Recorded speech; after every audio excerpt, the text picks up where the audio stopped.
but we had unbelievable moments. Grandparents to grandkids, parents to kids, brothers and sisters, friends. We kept phone lines open. We'll never forget, the memories that were made. Please thank the team. Thank everyone for us. And it's unbelievable how uniform they were. And it spoke to the power that when you think about giving your life to working in sports, you do so for the moments that you think you might be able to lift a community. But you never imagine what it could mean to lift a community coast to coast.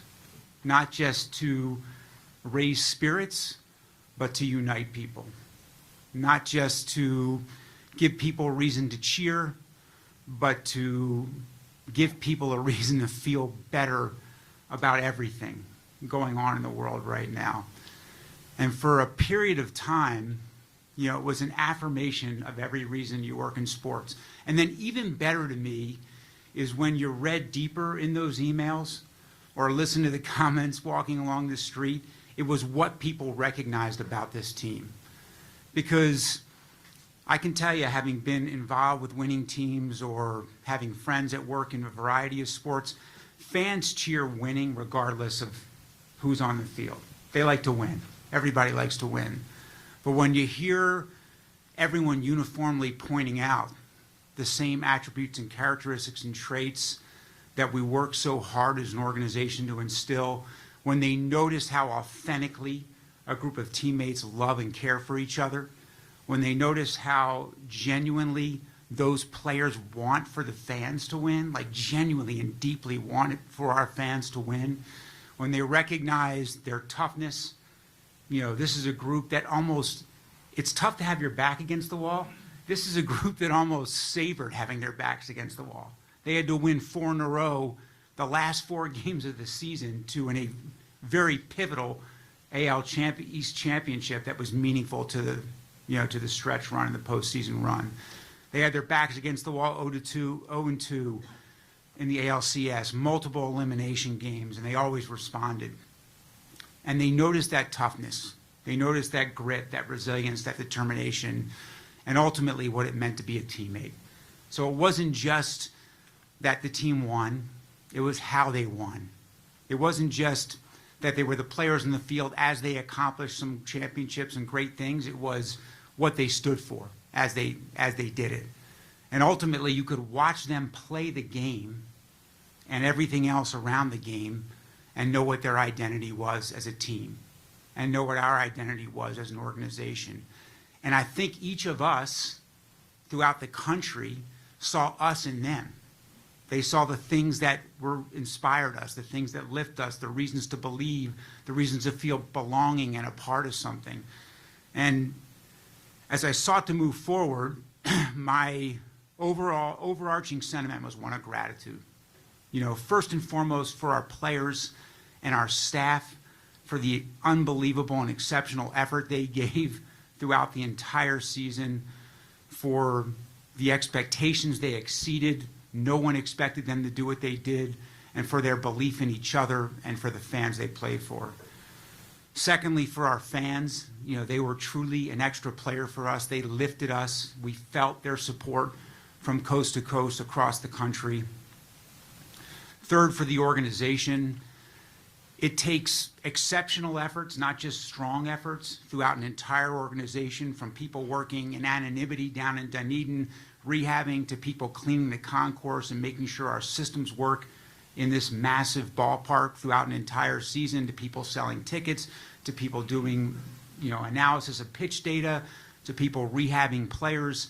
It's an entire organization recognizing that their work is not just meaningful, but essential for us to achieve high levels of success.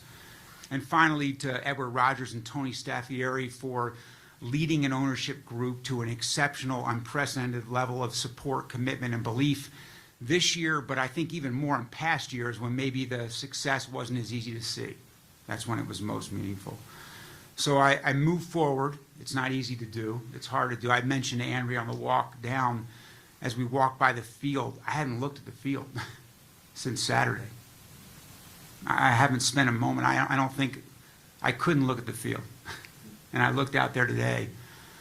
But it's with the rearview mirror on that inspiration, on that gratitude, on that understanding of the ability and potential to lift our community of Canada, that I walk away inspired and recommitted to resume the pursuit, with greater determination, with more resolve, and even more committed. So I think that's how I wanted to start today. That's a very genuine set of feelings. They're a little bit raw, a little bit emotional, but I'm incredibly grateful is really how I feel today. So with that, we can turn to some questions. Thanks, Mark. Keegan, we'll begin with you. Mark, when you look at the 2025 team, which traits do you want to hold on to most as like a team identity that can shape how you approach your offseason? Oh, I think toughness and togetherness are kind of, if I had to sum it up, for me, I think that within toughness is, the character and determination and perseverance. But I don't view these things to be new. I think sometimes they maybe show up differently, but it's never one season's efforts. And I think last year's, even with the challenges and adversity and setbacks we had last year, that's a part of who we are today, without a doubt. So you look to learn and get better, but I think the affirmation that identity and that what it can mean to be an elite level of teammate, that high level of caring for each other, would be something that would be important for us to continue to carry forward. How do you expect the World Series run and this success to open more possibilities for you in the offseason, whether that be just from how the organization's viewed or possibly financial? Yeah, I mean, this being on that stage is exactly what it is. I mean, you're on the biggest stage. So I think that what may have been known throughout maybe smaller circles in the industry is now known by the world, which is this is a world-class city, an incredible place to play. It's the best ballpark or one of the best ballparks in all of Major League Baseball. We care deeply about our players. I think that their families and wives have been testament to that over the past week. So I think what's clear is it's a great place to play. I think we also saw the business success that can come, achieving at this levels. And we'll work to continue to capitalize on that moving forward as well, because that ultimately supports a payroll that is a championship caliber payroll. Shai, to your left. Hey, Mark. Somewhat similar to Keegan's first question, but what elements of team building this year can you take and use to make sure this is replicable? What elements of this season are replicable year after year?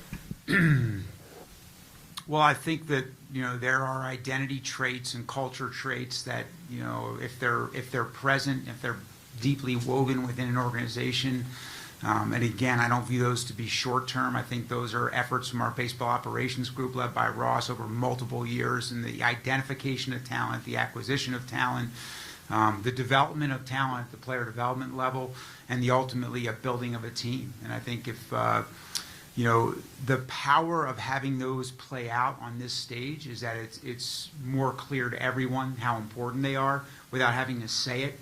And I think players that value those things as well gravitate towards it. And given all the impassioned things you said about your experience here, is there any update on your contractual status at this point? Just that we agreed to put that on hold during the postseason run, just in light of not wanting it to be a distraction, but the same things I've said in the past. There's a desire for me to remain here and a desire from Tony and Edward to keep me here. So I think we'll likely work something out soon. Gregor?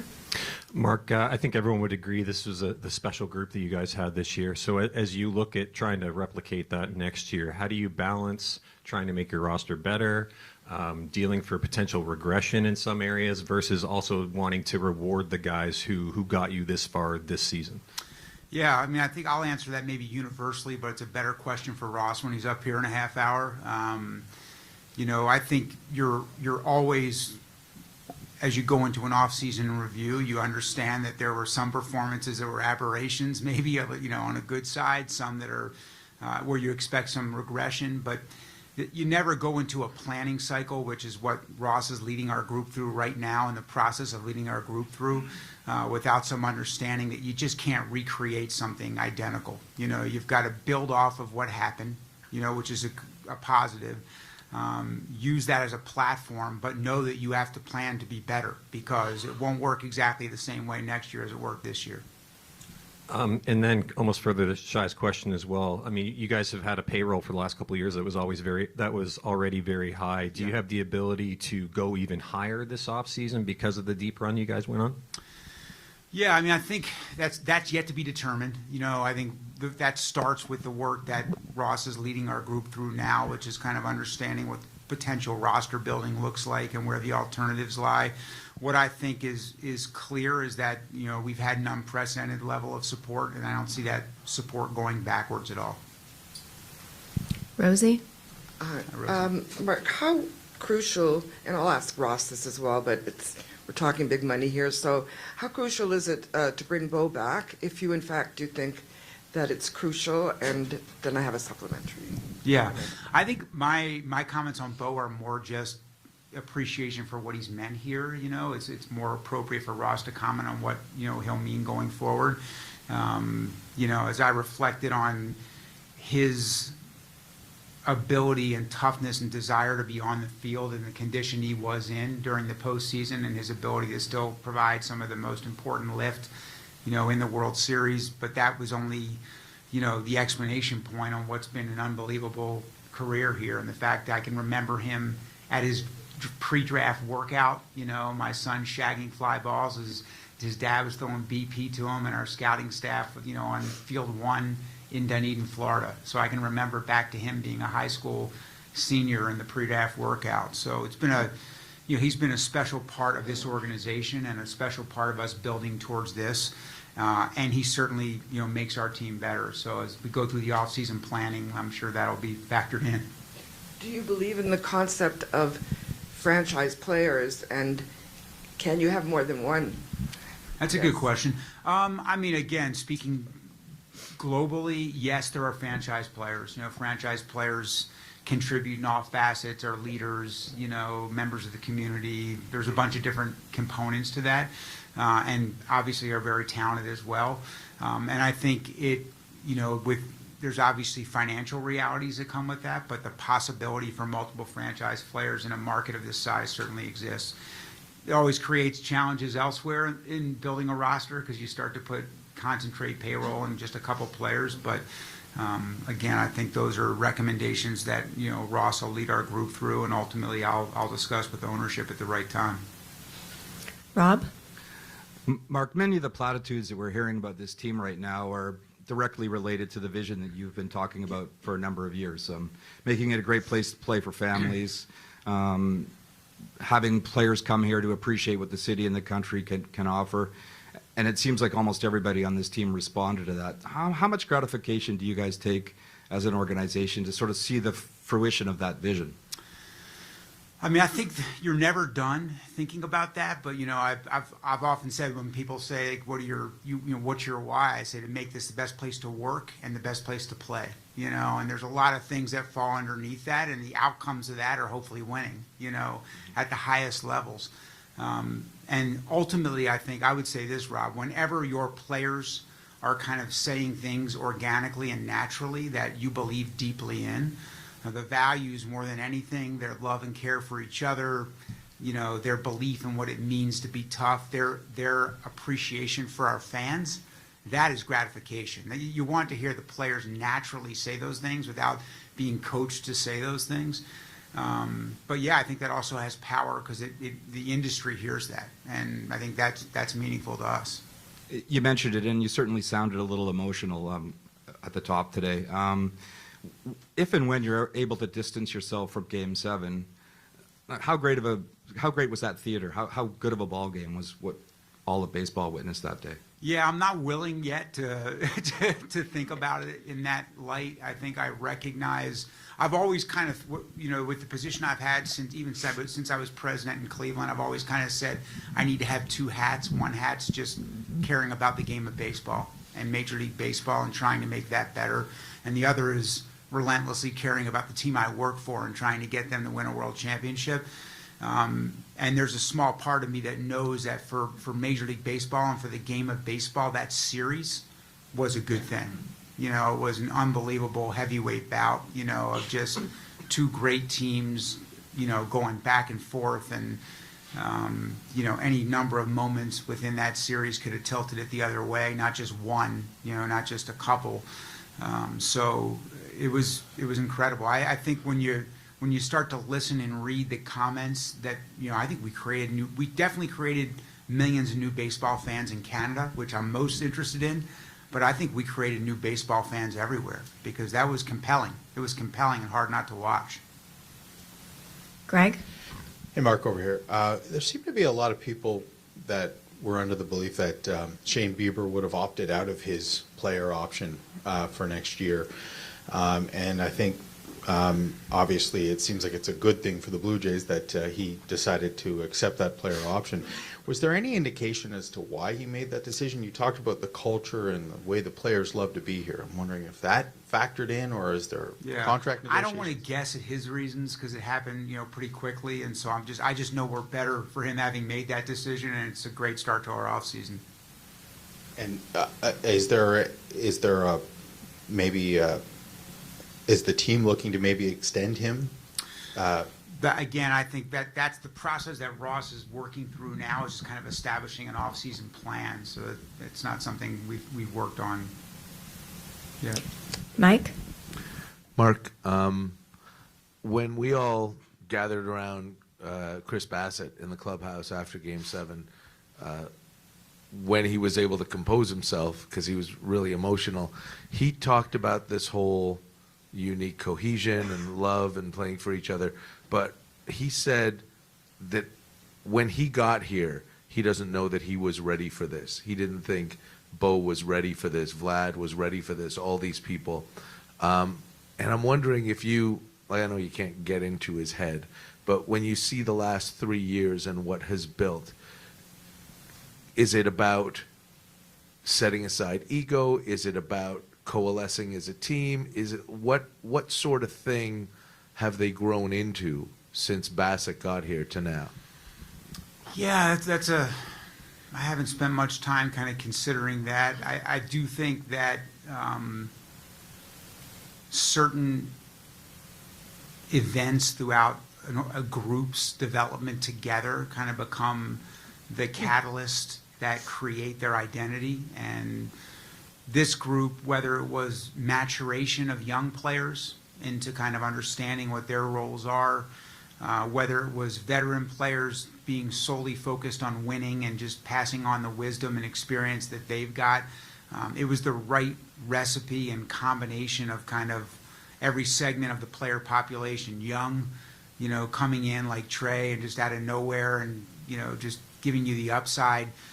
Players in the prime of their career like Vladdy and Bo and Ernie and Himmy to some extent. He's still kind of young. He's actually still young, but kind of giving you stability of strong performances. And then veteran players like Bass and Schurz and so many others that, and Hoff, that just kind of give you the wisdom and the understanding of how you win. So it's hard to put your finger on kind of what that he was referring to or what that means, but I do think that there's a growth of a group together, and and there's an organic process that occurs that establishes their identity. And these guys, for whatever reason, I point to that toughness and togetherness. Like, they had a toughness that they accomplished things that were improbable. They excelled with their backs against the wall within games and within a season and within a postseason. And they did that with just a high level of caring about each other too, and with selfless, no focus on ego or credit or any individual star or player kind of being at the center of it. And on a personal note for you, in your over quarter century in the game, having gotten here to a Game 7 of the World Series and even like beyond the ninth inning of a Game 7 of the World Series, were there things about this that surprised you, that took you aback, that you weren't expecting to either see or feel or experience about a run like this? The worst part took me back, by the way, because the last time I was in a World Series, we blew a lead in the ninth inning of Game 7 and went to 11 innings and lost in the 11th inning.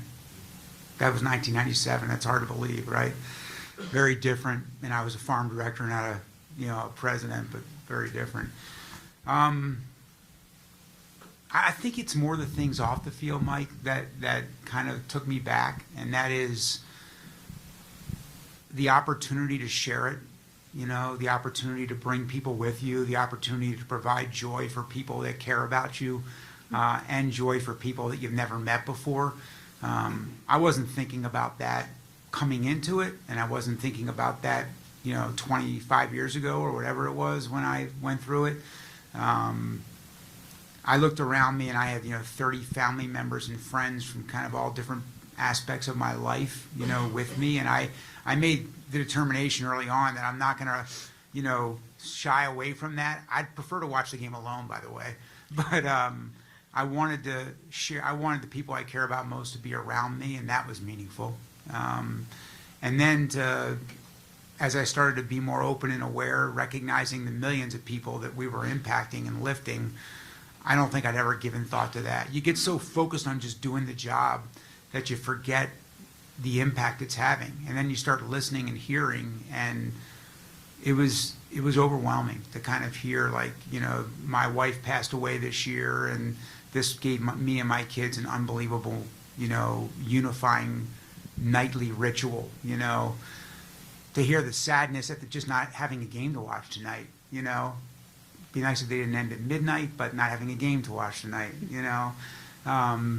So yeah, I think just the power of kind of lifting people and bringing joy to the people that love you most and people you've never met before would be the things that kind of stand out. David? Hey, Mark, Back one. what are your To your thoughts? What are your thoughts on the job John Schneider did down the stretch and in the postseason? And then, as a secondary question to that, do you have any clarity on his contractual status beyond this year? Yeah, that's the second part's a question for Ross. The first part, Schneid's, I think I said this, in the the few times a year I speak, and I think kids had the exact same comment, which is he keeps getting better. That's a pretty good sign for leaders, right? When they continue to stay open-minded, learn, and get better. He's certainly put himself at the top, among the top group of managers in the game, and led us through some tough moments this year, and was at the helm for some great moments, and he continues to be a factor and make us better. So, And then you mentioned cohesion and toughness of the players. What kind of role did you see Schneid's in contributing to that? I think that's not one person's role, and again, I think we're focused on collective success and not, giving credit to one person. That goes back to scouts, front office executives that help identify players and acquire players. That goes back to a player development staff at every rung of the ladder, from Dunedin to Vancouver to New Hampshire to Buffalo, and every single step of the way. And that goes back to an entire major league coaching staff that kind of helps to mold that team together. Those attributes don't get instantly kind of come together and we'll put some magic sprinkle dust on, and that happens over years, throughout either drafting, signing, trading, and then developing players, and then with Ross and our baseball ops group, building a team. Griff? To your right. Mark, you extended a qualifying offer to Bo, which is obviously just a placeholder. He's waited this long for free agency. Is there a shoulder shrug in the front office to let him explore and then go after him and negotiate term and dollars? Again, I think we're just starting to kind of put together an off-season plan, and that'll be part of an off-season plan that when Ross is ready, he'll address. There's no shoulder shrug when it comes to players like Bo, though. Also, the early season signing of Vlad, how much of a positive impact did that have within the clubhouse and around baseball? It's hard for me to say. Certainly was a positive, certainly took away what could be a distraction. So I think that maybe eliminating a negative, maybe more than anything. But I'm sure it also was a positive for Vlad, to not have that distraction as well, to his own performance and to his own peace of mind, and to his ability to lead and impact our players. Could he be a generational player at some point? I feel the same way I felt last year. He has a chance to be a generational player, yeah. Mitch? Mark, we often see the league kind of react to success stories of specific teams and how they kind of try to build in the future. Do you feel like this, from talking to people around the league, could be one of those teams? And if so, what kind of traits do you think the rest of the league will try to replicate from this team? Yes, can you, the first part, Mitch, can you just say again? I'm sorry. Yeah, we often see, like, I'm thinking 2015 Royals, Yeah. 2016 Guardians, like teams react, the league reacts Right, to specific yeah. teams. Like our contact, is everybody going to look at? Yeah. Yeah. That's just part of the sports industry in general, right? Like a narrative gets written based upon an outcome, and people try to say, what parts of that can we learn? Good, executives, good organizations are trying to stay ahead of that, always thinking about where the opportunities. By the time they react to it, it's probably too late, because then you're competing with everybody else for the same talent. I'd like to think that some of the things that happen here are not quantifiable. They're not analytical. They have to do with kind of the parts of the game that are still beautiful, because they have to do with makeup, character, chemistry, culture, those kinds of things, which are hard to quantify. The pieces of where that toughness kind of manifests itself in the way we play, the defense, the tough top to bottom lineup. I'm not sure there's secrets there. It just came together with this group, incredibly well. So, again, we've been criticized for the defense, the great defense in the past. This year, it was a big part of our identity. So I think a lot of different things have to come together. I'd like to think that there'd be some things that would serve as an example for others to kind of build off of, but, we can't rest either. As I said earlier, we're going to have to keep, to Gregor, we're going to have to keep working to get better and build off of what happened this year. Ben? Hey, Mark. Dialing back the clock a while, probably not a lot of people, myself included, would have anticipated a World Series run for you guys. What do you think was missed, if anything, as far as what this team was capable of going into the season? I think probably just putting too much weight into the outcome last year.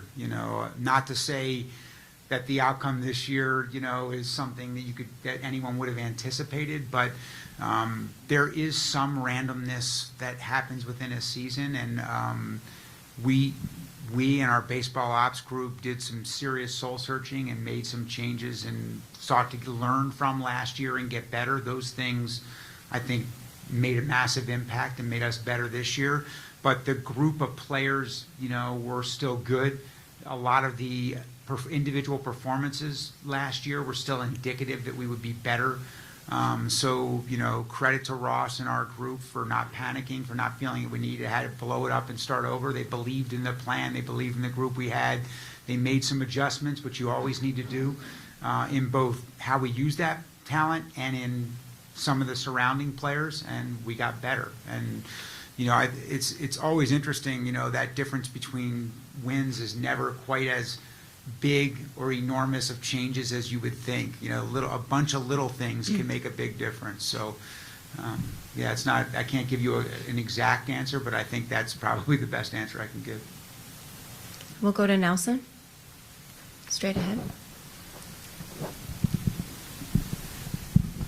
Hi, Mark. Two of the biggest signings the past offseason were two Venezuelans, or Jimmy and Tony. Can you talk about Jimmy's first season and reflect on how he grew? And obviously, Tony's kind of counterpart, which was like a very unfortunate season with a lot of injuries, and how can he impact the future of this team next year? Yeah, I think Jimmy, what we saw in postseason was him at his absolute best. He impacts the game defensively and on the bases, which we already knew. The upside for him, it's a great floor because he's an elite player on those two facets, no matter what. The upside for him is offensively. I think the injuries he dealt with this year, which kind of interrupted his season at multiple junctures, probably prevented him from doing that. But he's a high character player. I tend to forget how young he is because he carries himself, in such a mature way, and but certainly feel fortunate to have him. He's a big part of that what Ben talked about, and part of that change from this year to last year. And Tony, we just need to get him healthy and back. There's a guy a year removed from 40 homers, and he's also a high character guy and a strong leader, but he has to be on the field to do that. So. We have time for a few more questions. Brandon? Mark, I'm just wondering, on a personal level, how did you deal with Game 7 that night and in the following days? Yeah, I mean, hug my daughter and hug my son, you know. I actually, like, you know, I did a lot of self-talk before the game philosophically, like, hey, you know, just on a deeply philosophical level, right? Like, I'm not going to be any more complete of a human being. I'm not any better of a leader or better person if we win, and I'm not any worse if we don't. My life is no more complete or no more incomplete. That's never been about the celebrations for me. It's been about the pursuit. It's been about perpetual improvement and about, you know, lifting people and making this a great place to play and the best we can do for our fans. In that moment, there's a bitterness to know how close you got because you know what it could have meant to so many other people. So I guess I just attempted to make sure that any bitterness I felt wasn't about me or, you know, my ego or my accomplishments or my, you know, track record. It was okay to feel it as it pertained to disappointing others. And then to quickly work to turn that disappointment into resolve, you know. And, you know, I think the only way for me to find kind of comfort and solace was in resuming, you know. So I took a day, you know, and then Monday I was back in here and it's back to work. You know, we need to get back to work. We're already deep into the off season. So What did you do on Sunday then to maybe, I guess, get your mind off? Walked my dog, you know, got outside because I just felt like I hadn't done that. I slept more than I'd slept in a long period of time once I was able to get to sleep, which wasn't easy. You know, spent some time with my kids before they left and flew back, you know, being around them, you know, centering for me. And then just kind of take some time to do the things I hadn't had time to do, like exercise, read, you know, things that kind of, you know, in the midst of everything we're going through, kind of slip away. Lindsay? Hey, you may say this is a question that Ross will have to answer, but we'll Yeah. see. There's a report out there that Don Mattingly will not be returning next year, if you can confirm that. And just in general, how you saw him impact this roster in the clubhouse. Yeah, definitely one for Ross beyond me saying that, you know, Donnie, you know, is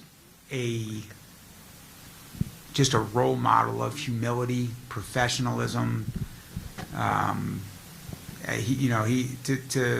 My impression being around him on a daily basis, and I've known him for a very long time, of being around him on a daily basis is just, it's, you know, there are certain people who David Bell's similar for me. You just, when you talk to him, you forget what they've accomplished in the game because their level of humility is just so incredibly high. Donnie's one of those guys. I mean, he's a borderline Hall of Fame player, you know, one of the great modern, you know, Yankee players, and he's also managed and done so many other things. His knowledge of the game is so elite, but he never bludgeoned you with any of that. You know, he just was someone looking to help make us better every step of the way. And beyond that, Lindsay, I'll let Ross comment. Our final two questions, Sean and then Shai.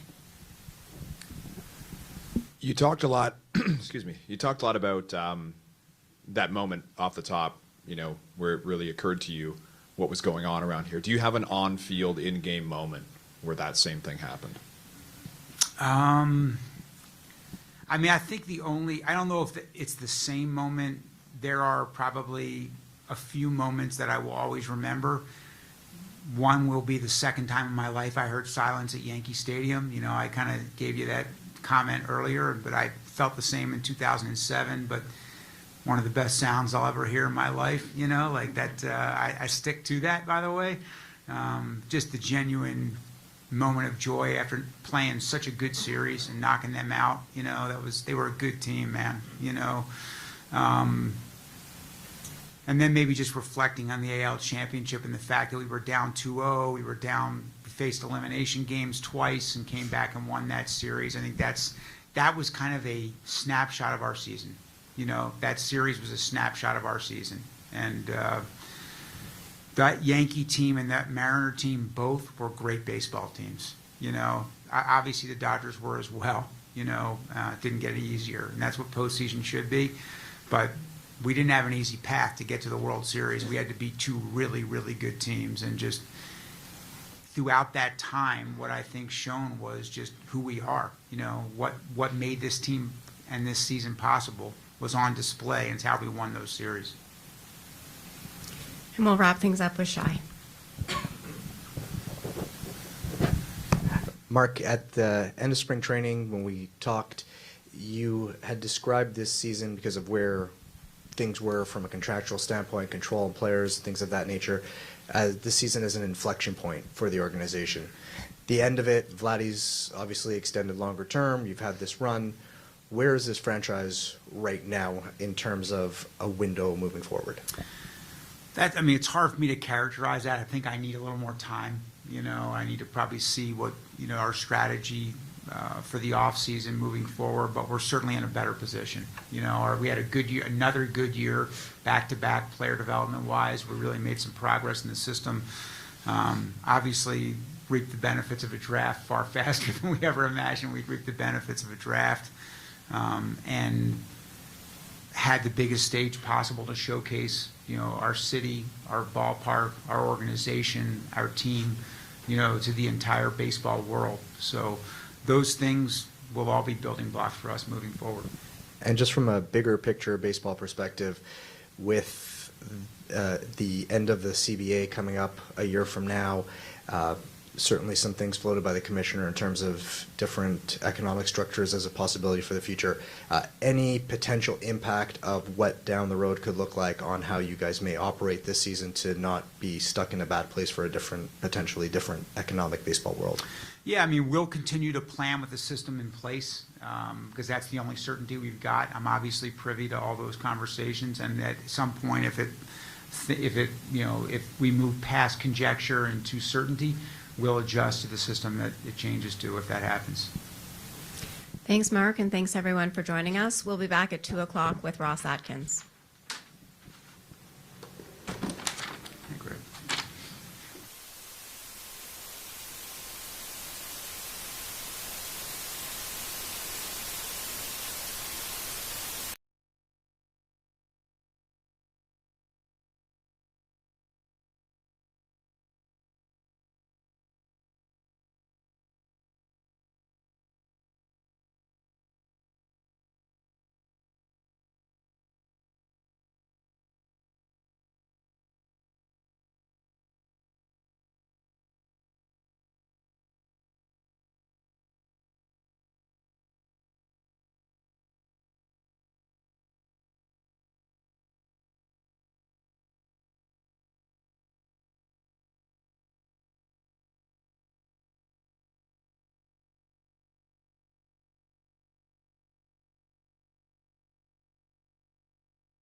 staff and the players who worked so hard towards that cohesion that turned into a style of play that turned into wins,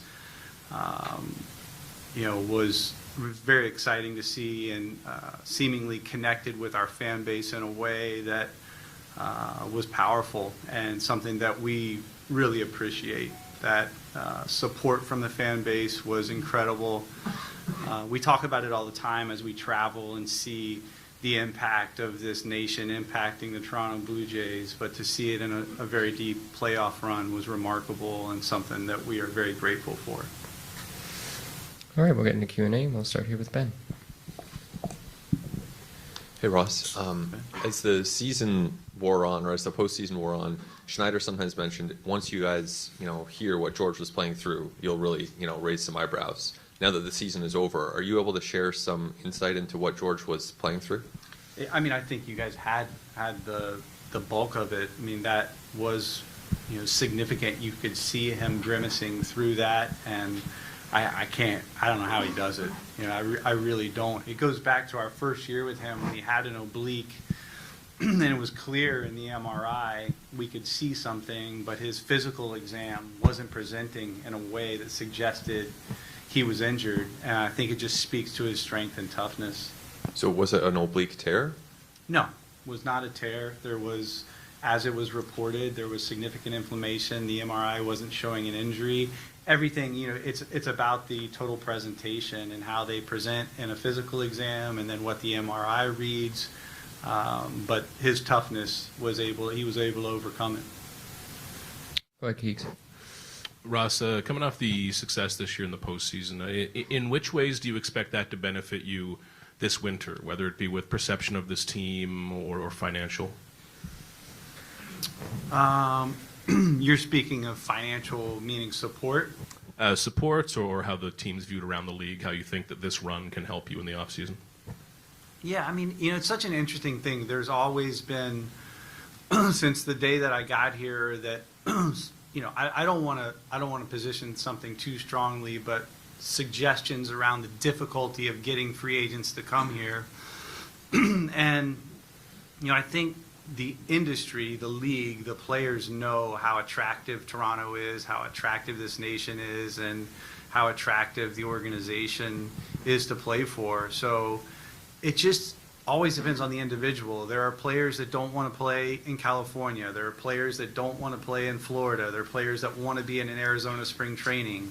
There's players that are much more attracted to Toronto. So we feel that every year we try to get better, and as we improve, we hope to become more attractive. And then before we get to roster stuff, could you update us on John Schneider and if there's been a change in his contract going forward? Yeah, we have picked up the option. That was picked up previously, and he and I are talking about the potential of that being longer. I mean, Schneid's has been unbelievable. He is, a clear leader in this organization, really, really good at his job, and very proud to be working with him. Ross, you obviously had a special group this year, and you could probably go down and point a list of like 10, 15 players who kind of had career years. How do you go about balancing trying to improve your roster, maybe accounting for some regression in certain areas, versus also trying to reward the guys who kind of got you to this point this season? Well, there's a process in place for that, depending on where guys are in their career, and we will certainly be respectful of how we reward that. And as it relates to repeating it, it's what I said at the start, very proud of the work that behind the scenes that goes into putting guys into positions to be as successful as they can be. And, a lot of credit to John Schneider and their staff to allowing individuals as a group to realize potential that is very special. And I do think that cohesiveness allowed for a style of play that allowed for that team approach to benefit individuals. And we feel that that's something that's sustainable, not easy to do, and it's something that you're constantly managing.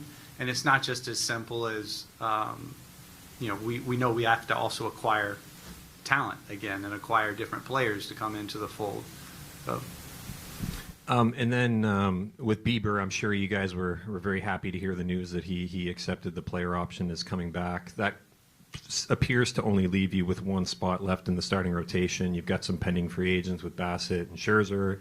You've got Eric Lauer under control. How do you look at that final spot in the rotation when they're kind of like you're balancing maybe looking elsewhere, but also looking at the guys that were already here and there's only so many spots? It's a very well thought out question that you gave some time to, and we're doing the same right now. We have been working on that for some time, and we'll continue to do it, and I'd rather answer that for you after we've completed that work.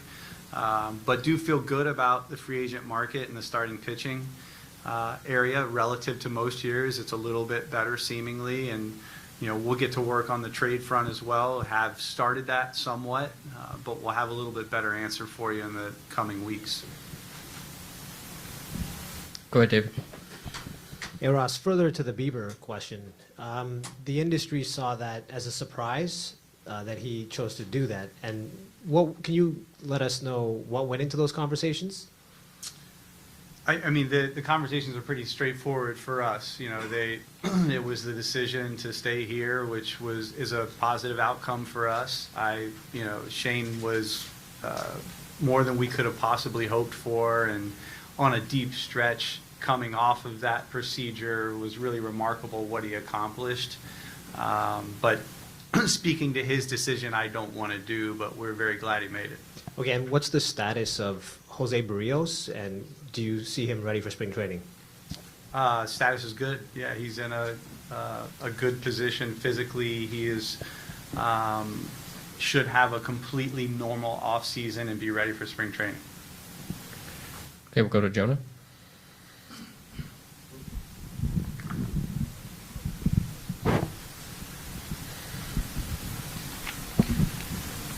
Ross, I'm just curious what the last few days have been like for you emotionally. Are you still grieving like many Blue Jays fans are, or have you been able to turn the page relatively quickly? Well, I mean, like I said from the beginning, it wasn't the last out that we had envisioned, and I try to, as I feel the sting of that hangover that is lasting and still there, I just try to reflect on the good and think about the positive, because there was plenty of it. Is that a sting that you imagine will endure for, maybe the rest of your career, or is it something that with enough kind of time and space and potentially future success can go away completely? It's an interesting question. I can't imagine ever not having the vision of that last out and thinking about all of the success that got to that point. I think those are pretty cemented into my, just as I reflect on my career, probably will be pretty strongly cemented in there, but just with so much positivity and pride around it. Go to Griff. Ross, has there been any ongoing discussion with Bieber about a multi-year deal? Because if not, then when's the last time somebody took less than market value to stay here? Well, not going to talk about ongoing negotiations or discussions around that. And the last time someone takes below market, I mean, I don't have a catalog of them, but they happen. It happens. Players like playing here, and happens across the industry where a perceived market value and what a player takes. It's just a complicated decision. This organization values run prevention more than most organizations. That being said, you seem to have a better defense with Jimenez at short and Bo at second. Does that come into any look ahead to discussions with Bo? We'll see. I mean, I think the great thing about our current alignment is we have flexibility beyond how it impacts Bo or how it impacts Hemi. We have multiple players that can play multiple positions, and that's a good starting point. One last, do you think that this World Series and the viewership and the impact in Pacific Rim and Asia is going to help you recruit over there? That's hard to say. I think it's an attractive destination for the Pac Rim, and just happens to be 6 hours further. And I think that's in maybe not quite as heavily populated as the west coast of the United States. So, but I don't think it's going to hurt. Go ahead, Shai. Hey, Ross.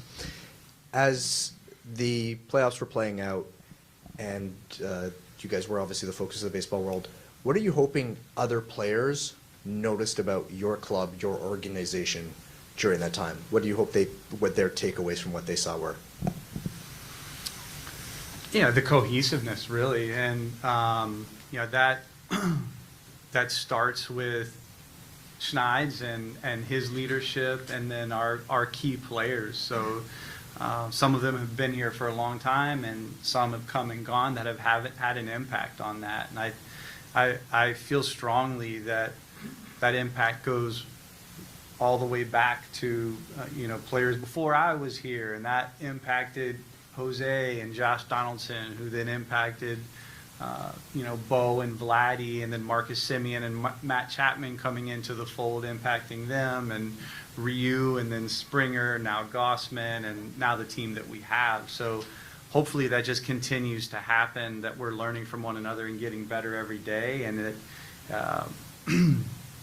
long-winded answer getting longer, but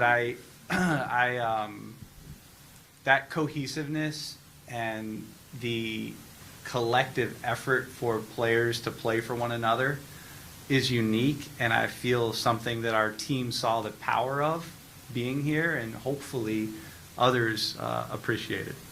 And previous off seasons, the areas of opportunity in the roster were pretty clear. You mentioned a little bit in different answers here about some of the flexibilities you have. Like, where do you see the clear needs, areas of opportunity, areas to address, places where this roster can get better specifically? Yeah, still all the things that I said to Gregor. So, the Shane Bieber's decision helps get us off into started in an area where we do have several subtractions. Go to Mitch. Hey, Ross. I'm just wondering, is there any players who will need off-season procedures? Who will need off-season procedures? Yeah, no, not as we sit here today. And do you expect, we've heard about Donnie, but do you expect any changes on the coaching staff at all? Well, we'll just try to get better, but no proactive subtractions or significant changes in roles, but we'll try to get better in any way that we can, and that is the first opportunity that we'll have to improve our organization. Not necessarily get better than Donnie, but now we'll have to work to fill that void. So you will have a bench coach spot to fill? We'll see. We're going to work through the best way to align our staff. Go to Rob. Hey, Ross, you've certainly been involved with Vlad's development throughout his pro career. How impactful was what he did in October? Yeah, really. It was, how do I say, really impactful in a really significant way.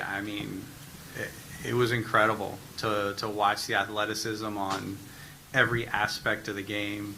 The at-bats kind of spoke for themselves. He was just an absolute force offensively and a game changer as a defender. I can't imagine he could have made a bigger impact. I really can't. Go to Rosie. Hey, Ross. Once you catch your breath, what do you consider job one that you have to apply your mind to, and mine too, as well? And would that, I'll answer the question for you, would that possibly be Bo? And he has mentioned on several occasions that he's never been approached throughout the season by you guys to just open discussions, and I was wondering, it probably worked out the best for him, but why was that? The Bo has already had a massive impact on this organization and our ability to win baseball games and on the fan base. really incredible, his performance, to think about what he accomplished in the playoffs on, you know, don't want to exaggerate, but, you know, certainly not at 100%. And, you know, not having full strength, not being at 100% of agility and mobility, and to still have that level of impact offensively and to make the plays he made defensively speaks to the competitor and the athlete that he is. And not just the competitor and athlete, but also when the lights were brighter, how that influenced and impacted him and how well he navigated that. So he's been important. We will be in his market, and as it speaks to the timing of the negotiation or lack thereof, really is coming from our respect from his right to get to free agency and having pretty much already earned that. Back to Mike. Hey Ross, you've mentioned the free agent market and trade market coming up this offseason. I was wondering philosophically what your thoughts are about running it back. I mean, we had so many players in there say they would love to play with this group forever, and they, you know, change is inevitable, but major change isn't necessarily inevitable. We all remember the 92 and 93 Jays had like 12 different players, team to team. What are your thoughts about bringing most of the same group back, seeing what happens? Yeah, I mean, it's you open to that as an outcome. You have to constantly be thinking about getting better, and that is one way to you know, think about carrying on what has already occurred and improving upon what was good. But you just have to be open to other ways to doing it. But philosophically, I mean, do you think it can work to run it back, or do you think there needs to be change to improve? Yeah, I mean, I wouldn't put myself in a box to say that there has to be change to improve. I believe in human beings. I believe in the you know, the power of development, improvement, and the power of cohesion. And just a couple of questions for clarity from what you said. With the coaching staff, is everyone invited back at this point? Yes. And Lauer, at least when I spoke to him, seemed to be confused about his status and service time and whatever. Is he still absolutely under control for you? Yeah, he has another year under contract with the Blue Jays. Take our last one here from Gregor. Ross, we asked Mark about a contract extension for him. We've asked you about a potential contract for Schneider. Correct me if I'm wrong, I think you have 1 year left on your deal. Have you had any talks about an extension for yourself with Mark? And if not, do you plan on them opening that dialogue with you in the near future? I'm not going to talk about my contract. Great place to work, incredible people to work for, incredible experience. I have nothing but positive things to say about this market, this city, country, and organization. I could not be more grateful. And then looking at next year's roster, is Jeff Hoffman your closer for next year, or is that an area you guys could look to address this offseason? The great thing about Jeff is he's not married to that. He is me talking about that cohesion and that team approach. He epitomizes it. I think he would be open to anything that makes us better. All right. Thank you, everybody. All right. Thanks, everyone. Thank you.